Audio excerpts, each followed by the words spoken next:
আল কোরআন আল কারীম পড়লে অবাক হয়ে যাবেন। বিশেষ করে সূরা আলে ইমরান কোরআন কারীমের ৩ নম্বর সূরা ১৭৩ ১৭৪ নম্বর আয়াতে কারীমা পড়ে দেখেন, আল্লাহ রাব্বুল আলামিন বলেন, হাসবুনাল্লাহু ওয়া নি'মাল ওয়াকিল।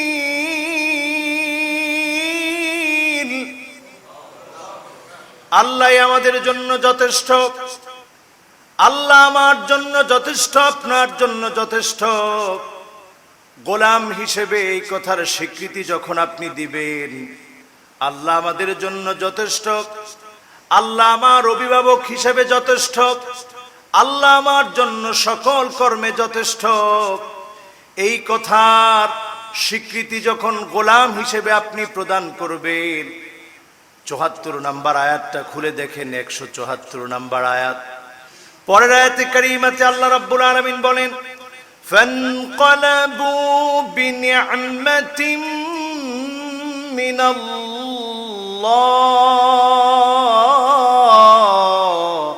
ওয়া ফাদলিন লাম ইয়ামসাসহুম সু। যে লোকটা বলবে আল্লাহ আমার জন্য যথেষ্ট, যে বলবে আল্লাহ আমার জন্য সহায়ক হিসেবে যথেষ্ট, যে বলবে অভিভাবক হিসেবে আমার মালিক আমার জন্য যথেষ্ট, আল্লাহ তাকে এত দামি বানিয়ে দিবে, বিপদ মুসিবতের সময়ে বিপদগুলা আল্লাহ রাব্বুল আলামিন কাটায় দিবে। পরের আয়াত লক্ষ্য করুন, ফানকালাবু বিনি'মাতিন মিনাল্লাহ। যখনই বান্দা বলেছে হাসবুনাল্লাহ, আল্লাহ আমার জন্য যথেষ্ট, পরের আয়াতে আল্লাহ উত্তর দিচ্ছেন, ফানকালাবু বিনি'মাতিন মিনাল্লাহ। বান্দা যদি এটা বলে, তাহলে আমার নিয়ামতই তো তার জন্য যথেষ্ট, আমার নিয়ামত তার জন্য চলে আসতেছে। যেখানেই সে আমার উপরে ভরসা করবে, পরক্ষণে আমার নিয়ামত তার জীবনটাকে পুরো পরিপূর্ণ করে দিবে। সুবহানাল্লাহ, বিনি'মাতিন মিনাল্লাহ। এরপরে শুধু নিয়ামত আল্লাহ তাআলা দিবেন না, ওয়া ফাদলিন লাম ইয়ামসাসহুম সু। আল্লাহ রাব্বুল আলামিনের এমন ফদল, এমন শ্রেষ্ঠত্ব আল্লাহ তাআলা তাকে দিবেন, তার উপরে যত মন্দ কুপ্রভাব ছিল সেগুলো থেকে আল্লাহ তাকে হেফাজত করবেন। সুবহানাল্লাহ। কোরআন কারীমটা জীবন্ত। এই কোরআন কারীম আপনি যখন পড়বেন, আপনি পড়লে দেখবেন কোরআন কেমন যেন আপনার সঙ্গে কথা বলছে। সূরা আলে ইমরানের ১৭৩ এবং ৭৪ নম্বর আয়াতে কারীমা পড়লে অবাক হবেন, যেখানে আল্লাহ বললেন হাসবুনাল্লাহু ওয়া নি'মাল ওয়াকিল। এর পরক্ষণে আল্লাহ রাব্বুল আলামিন জবাব দিয়ে দিলেন, যদি এই ভরসা কারো থাকে, তাহলে যিনি বান্দাকে সাড়া দিবেন, বান্দার উপর থেকে মন্দ কুপ্রভাবকে আল্লাহ রাব্বুল আলামিন মুছে দিবেন, তিনি কে? আল্লাহ। তিনি আল্লাহ তাআলা। একইভাবে যদি আপনি লক্ষ্য করেন, সূরা কাহফের মধ্যে আল্লাহ রাব্বুল আলামিন বলছেন, মা শাআল্লাহ লা কুওয়াতা ইল্লা বিল্লাহ। মা শাআল্লাহ, আল্লাহ যা ইচ্ছা করেন তাই হয়। লা কুওয়াতা ইল্লা বিল্লাহ, আল্লাহ ছাড়া কারো কোনো ক্ষমতা নাই, আল্লাহ ছাড়া কোনো শক্তি আমার কোনো ক্ষতি করতে পারে না। বান্দা হিসেবে যদি এমনটা আপনি মনে করেন, পরক্ষণে আল্লাহ রাব্বুল আলামিন এই আয়াতের মধ্যে আল্লাহ জানিয়ে দিলেন, ৩৯ নম্বর আয়াতের বক্তব্য এটি। ৪০ নম্বর আয়াতে কারীমাতে আল্লাহ তাআলা বলেন, ফাআসা রাব্বি আইয়ুতিয়ানি খায়রাম মিন জান্নাতিক ওয়া ইউরসিল আলাইহা হুসবানাম মিনাস সামা। আল্লাহর গোলাম যখন বলবে, সকল ইচ্ছা আল্লাহ রাব্বুল আলামিনের কাছে, আল্লাহ পাক যা ইচ্ছা করেন তাই হয়। পরের আয়াতে আল্লাহ জানায় দিলেন, এই কথা যদি বান্দা বলে, যিনি আল্লাহ রাব্বুল আলামিন এত খুশি হয়ে যাবেন, বান্দার জন্য দুনিয়াতে নিয়ামতের দরজা যিনি খুলে দিবেন তিনি কে? আল্লাহ। নিয়ামতের দরজা যিনি খুলে দিবেন তিনি কে? আল্লাহ। নিয়ামতের দরজা যিনি খুলে দিয়ে বান্দাকে ডাকবেন তিনি কে? আর বান্দার মনে একটা সান্ত্বনা আল্লাহ দিয়ে দিবেন। সেই সান্ত্বনাটা কি? সে সান্ত্বনা হচ্ছে যারা বিরুদ্ধাচরণ করছে সেই বিরোধীদেরকে আল্লাহ তাআলা জানিয়ে দিচ্ছেন ওয়ায়ুরসিল আলাইহা হুসবানাম মিনাস সামা, আকাশ থেকে আল্লাহ তাআলা গজব নাজিল করবেন আর সেই গজবে তোমাদের সাজানো বাগানগুলা ধ্বংস হয়ে যাবে। আর আমার আল্লাহর উপরে তাওয়াক্কুল করার কারণে আল্লাহ রাব্বুল আলামিন আমার বাগানে নিয়ামত দিয়ে আল্লাহ তাআলা ভরে দিবে। সুবহানাল্লাহ। দেখুন সূরা কাফের 39 এবং 40 নম্বর আয়াতে কারিমা আমাদেরকে ভাবিয়ে তুলবে আল্লাহ পাক কত বেশি দয়ালু। এরপরে সূরা আম্বিয়া খুলে দেখেন, সূরা আম্বিয়ার ভিতরে আল্লাহ রাব্বুল আলামিন জানিয়ে দিচ্ছে লা ইলাহা ইল্লা আনতা সুবহানাকা ইন্নী কুনতু মিনাজ জালিমিন। মুখস্থ আছে না? সূরা আম্বিয়ার বক্তব্যের ভিতরে আল্লাহ রাব্বুল আলামিন জানিয়ে দিলেন লা ইলাহা ইল্লা আনতা, আল্লাহ ছাড়া কোনো ইলাহ নাই, সত্যিকারের কোনো মাবুদ নাই, সত্যিকারের কোনো উপাস্য আল্লাহ রাব্বুল আলামিন ছাড়া নাই। সুবহানাক, আল্লাহ আপনি পবিত্র মহান সত্তা। ইন্নী কুনতু মিনাজ জালিমিন, আমি অন্যায় করে ফেলেছি, জুলুম করে ফেলেছি, বাড়াবাড়ি করে ফেলেছি। বান্দা যখন নিজের ব্যাপারে এমন স্বীকৃতি প্রদান করবে আল্লাহ রাব্বুল আলামিন পরক্ষণে জানিয়ে দিচ্ছেন ফাস্তাজাবনা লাহু ওয়া নাজ্জাইনাহু মিনাল গাম্মি ওয়া কাযালিকা নুনজিল মুমিনিন। আল্লাহ তাআলা জানিয়ে দিচ্ছেন যদি বান্দার বক্তব্য এমন হয় আল্লাহ আমি জুলুম করে ফেলেছি, আপনি ছাড়া কোনো ইলাহ নেই, আপনার পবিত্রতা সবখানে, আল্লাহ আপনি পবিত্র এক মহান সত্তা। বান্দা যখন এমনটা আল্লাহর জন্য স্বীকৃতি প্রদান করবে আল্লাহ জানিয়ে দিচ্ছেন ফাস্তাজাবনা লাহু ওয়া নাজ্জাইনাহু মিনাল গাম্মি ওয়া কাযালিকা নুনজিল মুমিনিন। মুমিনদেরকে যিনি বালা মুসিবত থেকে হেফাজত করে মুক্তি দান করে তিনি কে? আল্লাহ। এই আয়াতের ভিতরে আল্লাহ কত বড় দয়ালু, কত বড় দয়াময় প্রমাণ হচ্ছে। প্রথম আয়াতের বক্তব্যে যা রয়েছে দ্বিতীয় আয়াতে আপনি তাওয়াক্কুলে ভরসা করার কারণে আল্লাহ পাক নিজে উত্তর দিয়ে দিচ্ছে। কেমন যেন এখনকার সময় আপনি যখন কোরআন পড়বেন কোরআন কেমন যেন এখনকার সময় আপনাকে উত্তর দিচ্ছে। এখনকার সময়ে কেমন যেন কোরআন আপনার সঙ্গে কথা বলছে। আপনি যখন এই কথা বলবেন লা ইলাহা ইল্লা আনতা সুবহানাক ইন্নী কুনতু মিনাজ জালিমিন, আল্লাহ কেমন যেন আপনার কথার উত্তরগুলা দিয়ে দিচ্ছে। বান্দা তুমি আমার ব্যাপারে স্বীকৃতি দিয়েছ, আমার ব্যাপারে বলেছ আমি ছাড়া কোনো ইলাহ নাই, আমার ব্যাপারে আমার পবিত্রতার ঘোষণা করেছ, তোমার গুনাহগুলা স্বীকার করে নিয়েছ। আমি আল্লাহ রাব্বুল আলামিন তোমার ডাকে সাড়া দিয়ে বালা মুসিবত থেকে তোমাকে হেফাজত করে দিলাম। সুবহানাল্লাহ। এই হচ্ছে কোরআন। এরপরে দেখুন আরো একটি আয়াত সূরা গাফির। এই সূরার আরো একটি নাম আছে সূরা মুমিন। এই সূরা আল কারীমার 44 এবং 45 নম্বর আয়াতে কারীমা বাসায় গিয়ে আপনারা পড়বেন। যে আয়াতগুলোর কথা বললাম বাসায় পড়বেন। পড়লে আপনি দেখবেন প্রতিনিয়ত পড়ছেন আর কেমন যেন আল্লাহ রাব্বুল আলামিনের প্রতি আপনার ভালোবাসা বেড়ে যাচ্ছে। আল্লাহ রাব্বুল আলামিন এই সূরা আল কারীমার 44 নম্বর আয়াতে কারীমাতে আল্লাহ তাআলা বলছেন ওয়া উফাউযু আমরি ইলাল্লাহ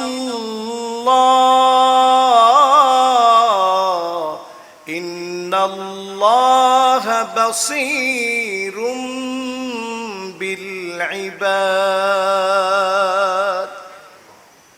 আল্লাহ পাক বান্দার জন্য সকল কাজগুলো আল্লাহর পক্ষ থেকে হয়ে থাকে। ওয়া উফাউযু আমরি ইলাল্লাহ, আমার নিজের কিছুই নাই, সবকিছু আল্লাহর জন্য আমি সুপর্দ করে দিলাম। ওয়া উফাউযিদু আমরি ইলাল্লাহ, আমার সকল বিষয়গুলো আল্লাহর জন্য সুপর্দ করে দিলাম।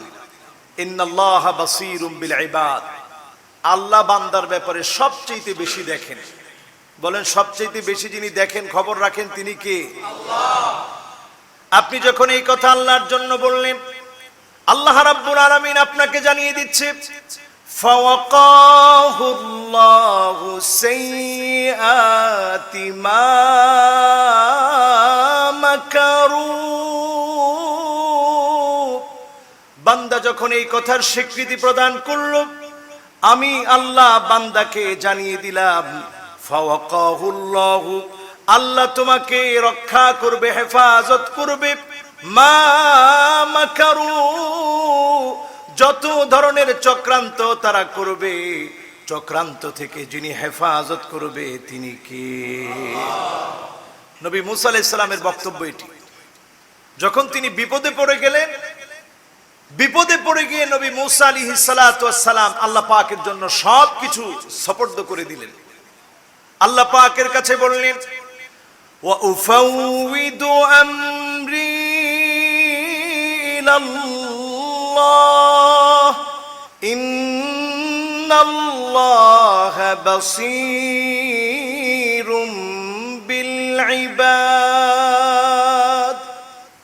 সবকিছু আল্লাহ পাকের উপরে সুপর্দ করে দিলাম। আল্লাহ সকল রাস্তা তারা বন্ধ করে দিয়েছে, ছোট্ট ছোট্ট বাচ্চাদেরকে জবাই করেছে, নারীদের ইজ্জতকে তারা লুণ্ঠিত করেছে, নষ্ট করেছে, জমিনের মধ্যে ফাসাদ সৃষ্টি করেছে।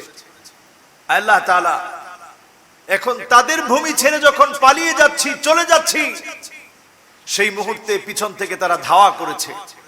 আল্লাহ যাওয়ার তো আর কোনো জায়গা নাই, সবকিছু আপনার কাছে সুপর্দ করে দিলাম। নবী মুসা আলাইহিস সালাতু ওয়াস সালাম যখন সুপর্দ করে দিলেন, আল্লাহ জানিয়ে দিলেন ফাওয়াকাহুল্লাহু সাইয়্যাতি মা মাকারু, তারা যে চক্রান্ত করেছে আজকে থেকে চক্রান্ত শেষ, আর চক্রান্ত করা লাগবে না। সৈন্যবাহিনী সহ ফেরাউনকে আল্লাহ রাব্বুল আলামিন লোহিত সাগরের ভিতরে ডুবিয়ে দিলেন। আর আল্লাহ রাব্বুল আলামিন নবী মুসা আলাইহিস সালাতু ওয়াস সালামকে লোহিত সাগরের পানিগুলোকে অর্ডার করে, যে পানির কাজ হচ্ছে ডুবিয়ে দেয়া, সেই পানির মধ্যে ডুবিয়ে না দিয়ে বরং নবী মুসা আলাইহিস সালাতু ওয়াস সালামকে মানুষের চোখের সামনে শ্রেষ্ঠত্ব দিয়ে আল্লাহ তাআলা পার হয়ে যাওয়ার ব্যবস্থা করে দিলেন। তাহলে সে আল্লাহ আজ আছে না নেই? এই আয়াতগুলো যখন পড়বেন মনে মনে একটু চিন্তা করবেন, আল্লাহ কতটাই আপন, আল্লাহ কতটাই মায়া করে। সুম্মা ইউনাদিনা, বারবার শুধু আমাদেরকে ডাকে, বান্দা আয় আমার দিকে আয়। এরপরে সুম্মা ইয়াগফিরু লানা, একটুখানি মাপ চাইতে দেরি, বান্দার মাফ চাওয়াটা এত বেশি পছন্দের আল্লাহ পাকের কাছে হয়ে যায়, আল্লাহ রাব্বুল আলামিন ক্ষমা করতে আর দেরি করেন। আল্লাহু আকবার। ক্ষমা চাবেন কার কাছে? আল্লাহর কাছে ক্ষমা চাইতে হবে। আমরা আমাদের জীবনে এত বেশি অন্যায় করছি, মুসলমান হওয়ার পরেও এই নিয়ামত পেয়েও আমরা বুঝছি না, এই নিয়ামত পাওয়ার পরেও আমাদের অনুধাবন হচ্ছে না। আজকের পৃথিবীর দিকে তাকিয়ে দেখেন, সুইডেনে কোরআন পড়ানো হয়, নরওয়েতে কোরআন ছেঁড়া হয়, আবার কোথাও কোরআনের উপরে কেউ পা উঠিয়ে ছবি দেয়। যখন সারা পৃথিবীতে এরকম পৈশাচিক আল কোরআনকে অবমাননা করা হচ্ছে, তখন আমরা মুসলমানরা নিজেরা যে মুসলিম, ইসলাম যে আমার ধর্ম, এটা শুধুমাত্র কেমন যেন আমরা নামী মুসলমান, কিন্তু কাজে আমরা মুসলমান হতে পারি না, এই জন্য আমরা অনুধাবন করতে পারি না। আজকের সিএনএ, নিউজ উইক, পিআরসি তাদের তথ্য মতে 2070-এ এই পৃথিবীতে মুসলমান হবে সবচেয়ে বেশি। বর্তমানে 180 কোটি মুসলমান, এই সংখ্যা যখন বেড়ে সবচেয়ে বেশি হয়ে যাবে, এই ভয়টার কারণে আজকে সারা পৃথিবীর খ্রিস্টান, সারা পৃথিবীর বৌদ্ধ, সারা পৃথিবীর হিন্দু, সারা পৃথিবীর ইহুদি মিলে এখন মুসলমানদের বিরুদ্ধে বিরুদ্ধাচারণ শুরু করেছে। আন তাদা আলাইকুম কামা তাদাল আকালা ইলা কাসাতিহা। দস্তরখানায় যেভাবে খাদ্য সাজিয়ে একজন আরেকজনকে ডাকে, ঠিক তেমনি মুসলমানদেরকে মারার জন্য, মুসলমানদেরকে কষ্ট দেওয়ার জন্য সংঘবদ্ধভাবে আজকে গোটা পৃথিবীতে অমুসলিমরা নেমে পড়েছে, ঠিক না বেঠিক? সেখানে আমরা দেখতে পাই দুঃখজনক সত্য, অমুসলিমরা আমাদের বিরোধিতা করবে স্বাভাবিক, অমুসলিমরা আমাদের বিরুদ্ধাচরণ করবে খুব স্বাভাবিক। কিন্তু আজকে আমরা দেখতে পাই কাতারের সাথে সম্পর্ক ছেদ করে, এমনকি আকাশ সীমা দিয়ে কাতারের বিমান উঠতে পারবে না, কিন্তু সৌদি আরবের উপর দিয়ে ইসরায়েলের বিমান গেলে কোনো অসুবিধা হবে না। তাহলে তারা কাতারকে বানালো সন্ত্রাসী আর ইসরায়েলকে বানালো শান্তিপ্রিয়।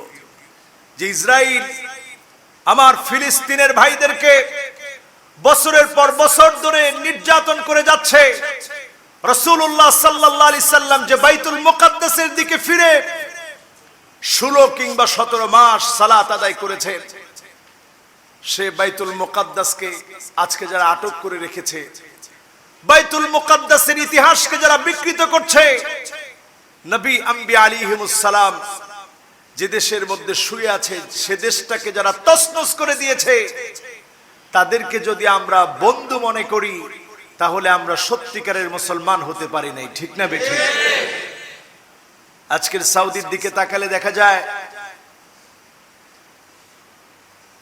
এমন কাজ তারা করছে যে কাজগুলো মুসলমানের জন্য কোনোভাবেই কোনোদিন কল্পনা করা যায় না।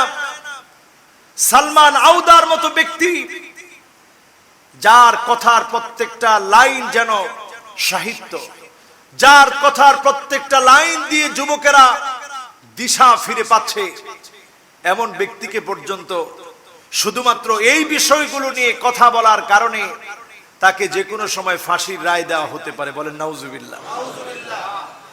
তাহলে মিলান, একদিকে নরওয়েতে মুসলমানের আল কোরআন আল কারীম ছিঁড়ে ফেলা হচ্ছে, সুইডেনে আগুন দেওয়া হচ্ছে, কোথাও মুসলমানদের কোরআনের উপরে পা উঠিয়ে ছবি দেওয়া হচ্ছে।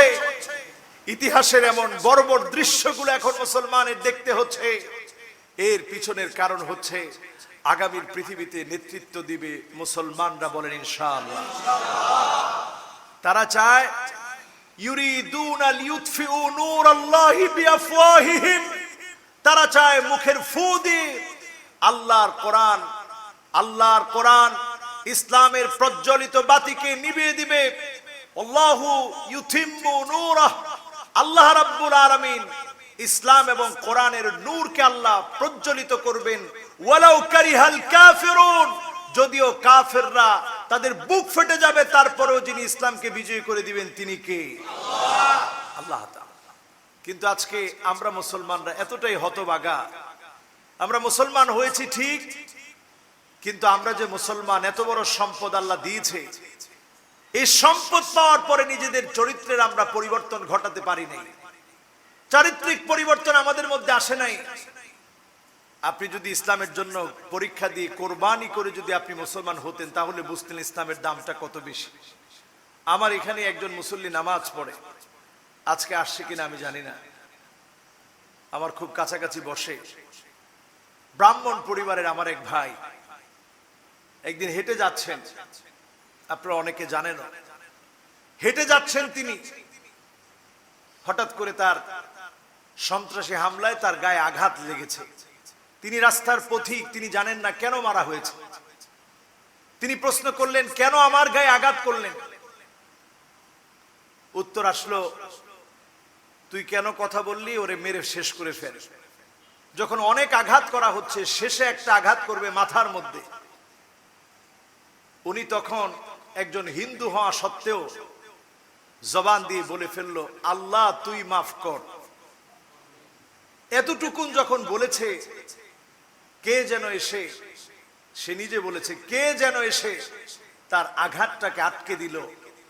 এরপরে জ্ঞান হারিয়ে ফেলেছে, দেখে হসপিটালের বেডে সে শুয়ে আছে। হসপিটালের বেডে শুয়ে থাকা অবস্থায় সে চিন্তা করেছে, জীবনে কোনোদিন আমি আল্লাহকে ঢাকি নাই, জীবনে কোনোদিন আল্লাহর দ্বারস্থ হই নাই, জীবনে কোনোদিন আমার আল্লাহকে আমি চিনি নাই। শুধু একদিন বলেছি, আল্লাহ তুই মাফ কর। এতে করে আমার আল্লাহ আমাকে এত আপন করে নিল। যেই মালিক আমার এত কাছে, সে মালিক ছাড়া অন্য কোন মালিক আমার মালিক হতে পারে না। বলেন আল্লাহু আকবার। এখানেই তিনি প্রায় সময় নামাজ পড়েন। এটা একটা মহা সত্য, মহা বাস্তব ধর্মের নাম ইসলাম। এই ইসলাম আল্লাহ তাআলা আমাদেরকে দিয়েছেন। অনেক পরীক্ষা আপনাদের চোখের সামনে দেখবেন। সেই পরীক্ষাগুলো এত কঠিন হতে পারে, কখনো কখনো হাতের মধ্যে আগুনের কয়লা রাখা যত কঠিন, এর চাইতে বড় কঠিন পরীক্ষা আপনাকে দিতে হতে পারে ইসলামের জন্য। এই পরীক্ষা যখন আসবে, এই পরীক্ষা দিয়ে উত্তীর্ণ হয়েও ইসলামের উপরে টিকে থাকতে হবে আল্লাহর জান্নাতের জন্য, ঠিক কিনা? গতকালকে আমরা একটা জানাজায় গিয়েছিলাম। জীবন তো এমন হওয়া চাই। আমাদের মসজিদের সম্মানিত ইমাম সাহেব, মুয়াজ্জিন সাহেব, সম্মানিত সেক্রেটারি সাহেব, আমাদের কেশিয়ার সাহেব সহ আমরা বেশ কয়েকজন গিয়েছিলাম ধামতির আল্লামা মরহুম মাগফুর আব্দুল হালিম রহমতুল্লাহ আলাই ধামতির পীর সাহেব হুজুরের জানাজায়। জানাজার নামাজের ব্যাপারে রাসূল বলেছেন, কেউ যদি জানাজার নামাজ পড়ে ফালাহু কিরাত, একটা কেরাত পরিমাণ সওয়াব তার জন্য হয়ে যায়। সাহাবায়ে কেরাম প্রশ্ন করলেন, ইয়া রাসূলুল্লাহ, কেরাতটা কি জিনিস? আল্লাহর নবী বললেন, কেরাত হচ্ছে একটা উহুদ পাহাড় পরিমাণ সওয়াব আল্লাহ পাক বান্দার আমলনামায় দিয়ে দিবেন। তো গতকালকে জানাজায় গেলাম।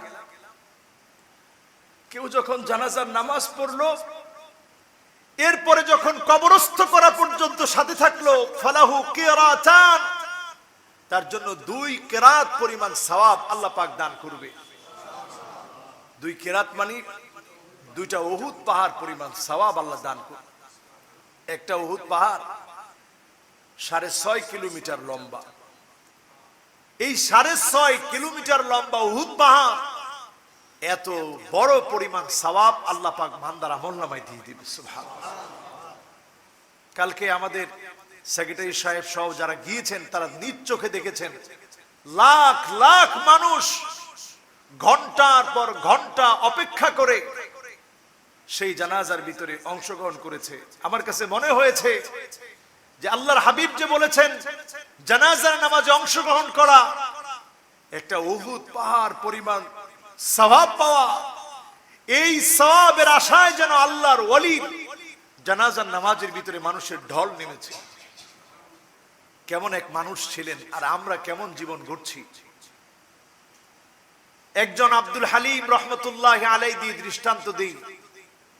এই ছোট্ট মানুষ, আমি অনেক দিন ওনার কাছে গিয়েছি। বিগত 4 বছর ধামতির মাহফিলে আমি ছিলাম। সেখানে আমি গিয়েছি, আমি অনেক দিন ওনার কাছে দোয়া চেয়েছি, হুজুর আমার জন্য দোয়া করে দেন। উনি আমাকে বলে, হুজুর আপনি দোয়া করে দেন। আমি বলছি, হুজুর আপনি আমার জন্য দোয়া করেন, আপনি কত বড় বুজুর্গ মানুষ। তিনি বলছে, আপনার বয়স তো অল্প, আপনার গুনাহ কম হয়েছে। আমার বয়স অনেক হয়েছে, আমার গুনাহ অনেক বেশি হয়েছে, আপনি আমার জন্য দোয়া করেন।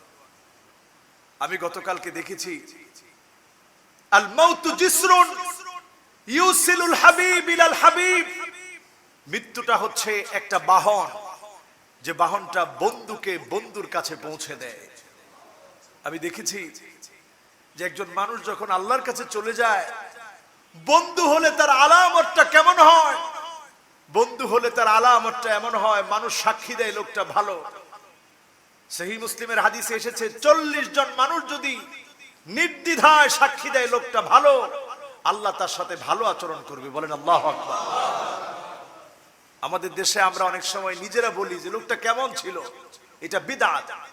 এটা বলবেন না, বরং মানুষ স্বতন্ত্র নিজস্বভাবে নিজেই বলবে লোকটা ভালো মানুষ ছিল, মুত্তাকি ছিল। এমন জীবন গড়েন, জীবনটাকে পরিবর্তন করেন। কালকের জানাজা থেকে আমি শিখেছি মানুষ মানুষকে কতটা পছন্দ করে তার বিনয়ের কারণে। ওনার হাজার হাজার ছাত্র, যেহেতু দামতি আলিয়া মাদ্রাসা 1920 সনে প্রতিষ্ঠিত একটা মাদ্রাসা, আজকে 2020 চলে, 100 বছর পার হয়ে গেছে এই মাদ্রাসার উপরে। তৈরি হয়েছে হাজার হাজার ফুটন্ত এক একটা গোলাপ। সারা বাংলাদেশে বিভিন্ন মাদ্রাসায় ছড়িয়ে পড়েছে তাদের ছাত্ররা, যারা এখন নিজেরাই প্রিন্সিপাল, নিজেরাই একটা প্রেরণার বাতিঘর। এত বড় খেদমতের আঞ্জাম দিয়ে গিয়েছিলেন মরহুম আজিম উদ্দিন রহমতুল্লাহ আলাইহি।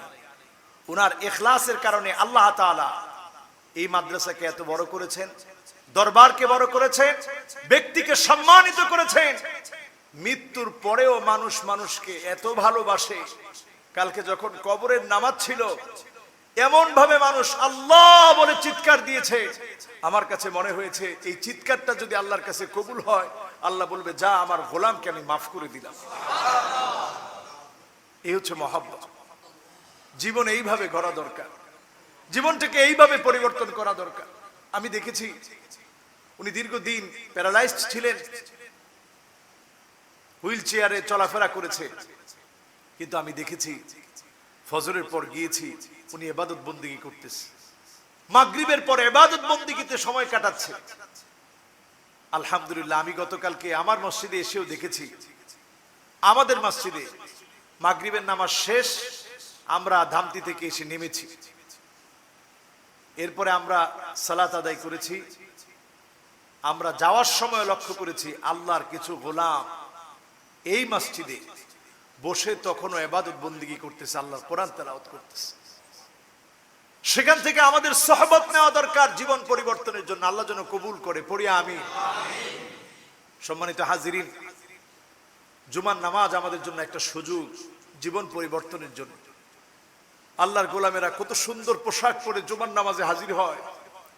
আল্লাহর গোলামেরা জীবন পরিবর্তনের জন্য সিদ্ধান্ত নিয়ে জুমার নামাজে আসে।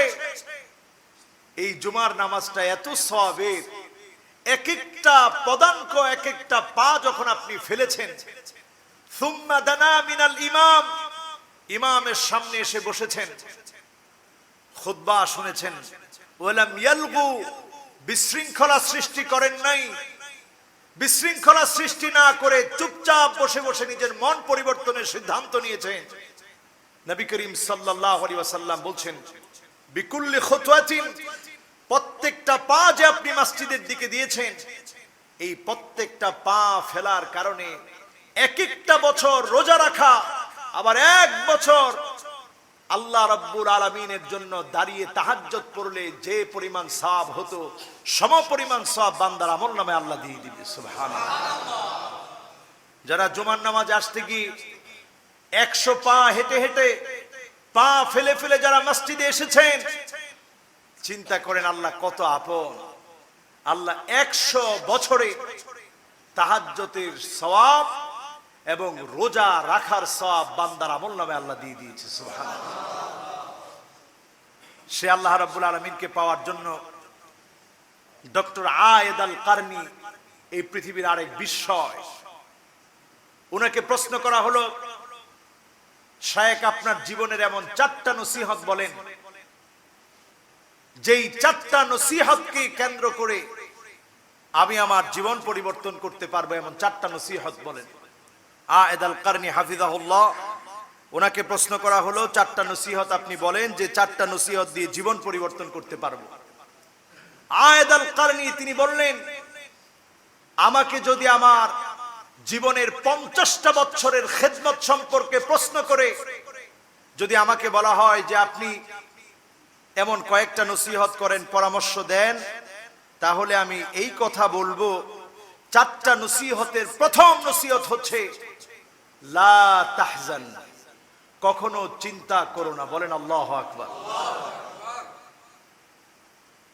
যদি আমার জীবনের 50টা বছর গবেষণার পর, সামনের 50টা বছর পরেও যদি 100 বছরের গবেষণার রেজাল্ট যদি কেউ আমাকে জিজ্ঞাসা করে, 100 বছরে আপনি 4টা নসিহত অথবা কয়েকটা নসিহত আপনি করে, আমি 4টা নসিহত করব। 1 নাম্বার হচ্ছে লা তাহজান, চিন্তা করো না, দুশ্চিন্তা করো না।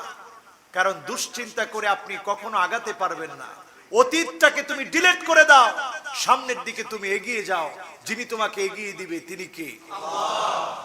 গো অ্যাহেড, সামনের দিকে যখন আপনি এগিয়ে যাবেন, যিনি আপনাকে আপনার সামনের পথকে উন্মুক্ত করে দিয়ে সফলতার দ্বার উন্মুক্ত করে দিয়ে আপনাকে কাছে টেনে নেবেন, তিনি কে? দুই নম্বরে তিনি বললেন লা তাগদাব, কখনো রাগান্বিত হবে না। রাগ হওয়াটা এটা অনেকের স্বভাব হয়ে দাঁড়িয়েছে। স্বভাবটাই এমন, তিনি রাগান্বিত হন। স্বভাবটাই এমন, তিনি কখনো হাসি মুখে কথা বলেন না। এটা একটা অসুস্থতা। এজন্য আপনি সুস্থ থাকতে চাইলে হাসি দিয়ে কথা বলবেন। রাগ আসলেও আপনি হাসার চেষ্টা করবেন। আপনি দাঁড়িয়ে আছেন, আপনি বসে পড়বেন। এরপরও রাগ কমছে না, আপনি ওযু করবেন। এরপরও রাগ কমছে না, আপনি কোরআন তেলাওয়াত শুরু করেন। দেখবেন অটোমেটিক্যালি যিনি রাগ কমিয়ে দিয়েছেন তিনি কে? আল্লাহ। লা তাগদাব, কখনো রাগা যাবে না।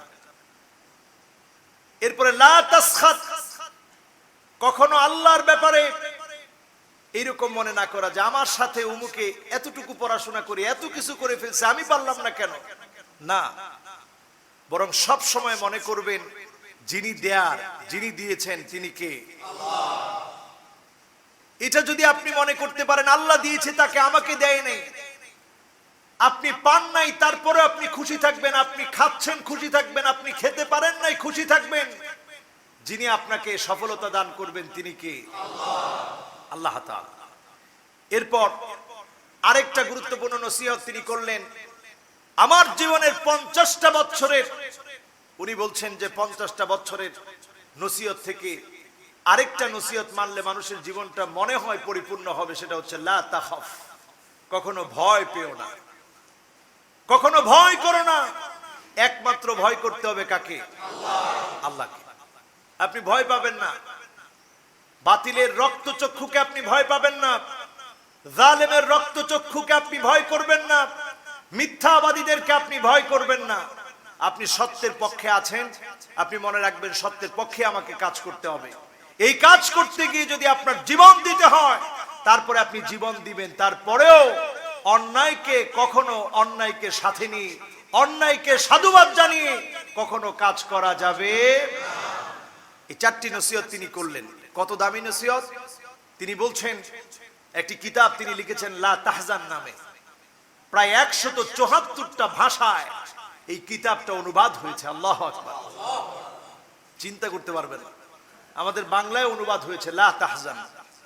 আয়েদ আল কারনি, উনার মতো আলেমকেও সৌদিতে জেলে রাখা হয়েছে।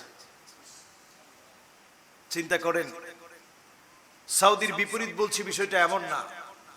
বর্তমানে এমন কিছু লোক আছে যারা তাদের রাজতন্ত্রকে টিকিয়ে রাখার জন্য, ক্ষমতাকে টিকিয়ে রাখার জন্য কোন আলেম যদি হকের পক্ষে বলে, সেই আলেমকে তারা জেলে পাঠাতেও এক চুল দ্বিধাবোধ করে না। ঠিক না বেঠিক? এটা সকল জালেমদের কাজ। এজন্য আমার ভাইরা, এই 4টা নসিহত আজকের জুমাতে মাথায় নিয়ে রাখবেন। 1 নাম্বার, লা তাহজান, চিন্তা করা যাবে না। 2 নাম্বার, লা তাগদাব, রাগ করা যাবে না। মাশাআল্লাহ। 3 নাম্বার, লা তাসখাত, তার মানে কখনো এমন হবেন না যে আল্লাহ রাব্বুল আলামিনের কাছ থেকে দূরে চলে যাচ্ছেন, এমন হবেন না। সর্বশেষ, লা তাখাফ, কখনো ভয় পাবেন না। ভয় করবেন কাকে? আল্লাহ আমাদের সকলকে তৌফিক দান করুক, পড়ি আমিন। আমাদের বাংলাদেশের দিনাজপুরের ঘোড়াঘাট উপজেলার ইউনো, উনাকে একজন মহিলাকে যেভাবে করে দুর্বৃত্তরা আঘাত করেছে, আপনারা দেখেছেন নিউজে, আপনারা দেখেছেন, শুনেছেন। চিন্তা করেন, এমন ভাবে পাথর, এমন ভাবে হাতুড়ি দিয়ে মাথার মধ্যে আঘাত করেছে। সিসিটিভি ফুটেজে দেখা যাচ্ছে যে একেবারে অল্প বয়সের ছেলেরা এই কাজটা ঘটিয়েছে। শুধু শরিয়া ভিত্তিক আইন না থাকার কারণে একজন ইউনো, একটা উপজেলার নির্বাহী পরিষদের নির্বাহী কর্মকর্তা, উপজেলার নির্বাহী কর্মকর্তা, সেও যদি নিরাপত্তা না পায়, সাধারণ মানুষ নিরাপত্তা পাবে কিভাবে? ঠিক না বেঠিক? এটা হচ্ছে ইসলামের শরিয়ার আইন না থাকার কারণে যদি কয়েকজনের দৃষ্টান্তমূলক শাস্তি হতো, এই ধরনের দৃশ্য আমাদের দেশে দেখতে হতো না, ঠিক কিনা? যার কথা একটা উপজেলা চলে, সেই উপজেলার প্রধান যাকে বলা যায়, নির্বাহী কর্মকর্তা, তার যদি এই অবস্থা হয়, সাধারণ মানুষ কিভাবে নিশ্চিন্তে ঘুমাবে? উনার বাবাকে পর্যন্ত আঘাত করা হয়েছে হাতুড়ি দিয়ে। আমরা এই পরিবারের জন্য দোয়া করি, আল্লাহ পাক যেন এই পরিবারের সদস্যদেরকে আল্লাহ সুস্থ করে দেয়, বলে আমিন। আল্লাহ যেন যারা এই কাজের সাথে জড়িত প্রত্যেককে যেন আল্লাহ রাব্বুল আলামিন এই জমিনে দৃষ্টান্তমূলক শাস্তির ব্যবস্থা করে দেয়, পড়ি আমিন। আজকের জুমাতে এখানেই আমরা আলোচনা শেষ করতে চাই। সকলে পড়ে নিচ্ছি সুবহানাকাল্লাহুম্মা ওয়া বিহামদিক আশহাদু আল্লা ইলাহা ইল্লা আনতা আস্তাগফিরুকা ওয়া আতুবু ইলাইক। আজকের আমাদের মসজিদের একটু হিসাব প্রকাশ করা হবে। আপনারা সকলে ইনশাআল্লাহ ধৈর্য ধারণ করে, অল্প সময় হয়ে যাবে।